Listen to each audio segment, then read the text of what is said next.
నమస్తే welcome to Fox Studios. This is your husky Hasini. ఇక matter లోకి వెళితే T20 వరల్డ్ కప్ ను సాధించిన టీమిండియా విజయోత్సాహంతో స్వదేశానికి చేరుకుంది. ఇక ప్రపంచ కప్ ఛాంపియన్స్ కు ఘన స్వాగతం లభించింది. గురువారం ఉదయమే ఢిల్లీకి చేరుకున్న ఆటగాళ్లకు ఎయిర్పోర్ట్ లో ఘన స్వాగతం లభించింది. అభిమానులు ఛాంపియన్స్ కు అద్భుతమైన స్వాగతం పలికారు. అనంతరం ప్లేయర్లు ఐటీసీ మౌర్య హోటల్ కు చేరుకున్నారు. అక్కడి నుంచి నేరుగా ప్రధాని మోదీతో భేటీ అయ్యారు.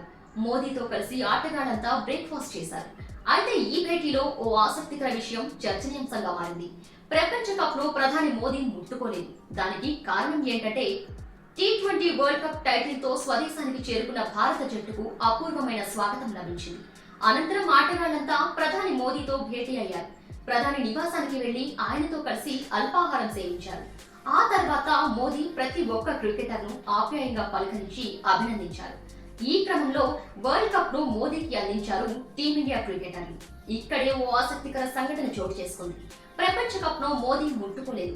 Head coach Rahul Dravid, captain Rohit Sharma ప్రపంచ కప్ ను పట్టుకుంటే ప్రధాని వరల్డ్ కప్ ను పట్టుకోకుండా కేవలం రోహిత్ ద్రావిడ్ చేతుల్నే పట్టుకున్నారు.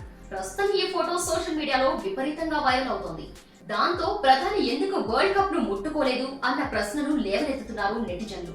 అయితే ప్రపంచ కప్ ను పట్టుకోకపోవడానికి కారణం పెద్దగా ఏమీ లేదని, ఆటగాళ్లు కోచ్ కష్టపడి సాధించింది కాబట్టి ఆ ట్రోఫీని వాళ్ళు పట్టుకుంటేనే కరెక్ట్ అని ఆయన భావించి ఉంటారు. అందుకే ఇలా చేశారు అంటూ కొందరు నెటిజన్లు సోషల్ మీడియా వేదికగా రాసుకొస్తున్నారు. చూశారు కదా, ఈ వీడియో కనుక మీకు నచ్చినట్లయితే లైక్ చేయండి, కమెంట్ చేయండి, షేర్ చేయండి. అలాగే మన ఛానల్ సబ్స్క్రైబ్ చేసుకోవడం మాత్రం మర్చిపోవద్దు.